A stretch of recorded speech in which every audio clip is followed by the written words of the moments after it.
احرام باندھنے کا مطلب صرف 2 کپڑے پہن لینا نہیں، بلکہ ایک خاص عبادت کی نیت کے ساتھ ایک مخصوص حالت میں داخل ہونا ہے۔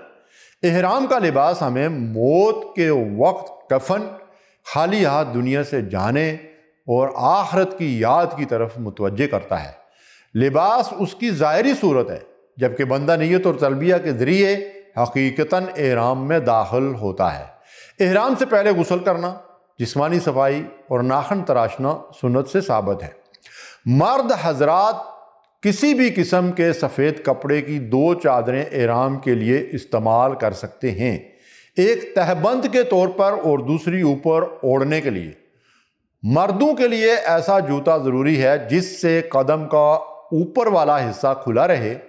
عورت احرام کے لیے کوئی خاص رنگ یا غیر سلا ہوا لباس نہیں پہنتی، بلکہ وہ اپنا معمول کا باحیا ڈھیلا اور ساتر لباس پہن کر نیت کرتی ہے۔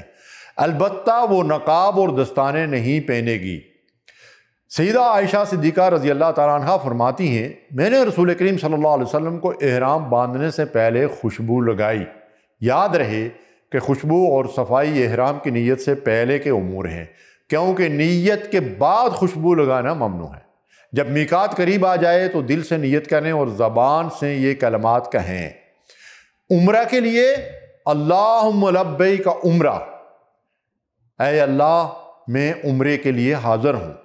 حج کے لیے اللہم لبیک حجہ، اے اللہ میں حج کے لیے حاضر ہوں۔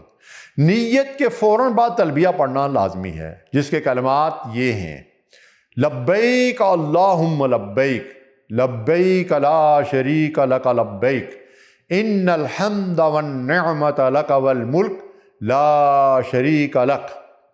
مردوں کے لیے بلند آواز سے اور عورتوں کے لیے پست آواز میں تلبیہ پڑھنا سنت ہے۔ خلاصہ یہ ہے کہ غسل و صفائی کے بعد مرد اپنا مخصوص لباس اور عورت اپنا باپردہ لباس پہنے، پھر میقات پر نیت اور تلبیہ کے ساتھ اس مبارک حالت میں داخل ہو جائے۔ یہی صحیح سہل اور سنت کے مطابق طریقہ ہے۔ اے اللہ، اس سفید لباس احرام کو پہنتے وقت ہمارے دلوں کو بھی گناہوں کی سیاہی سے پاک کر کے اجلا کر دے۔ ہمیں اس ظاہری سادگی کے ساتھ باطنی عاجزی بھی نصیب فرما، اور جب تک ہم اس احرام میں رہیں ہمیں اپنی حفظ و امان عطا فرما۔ آمین یا رب العالمین۔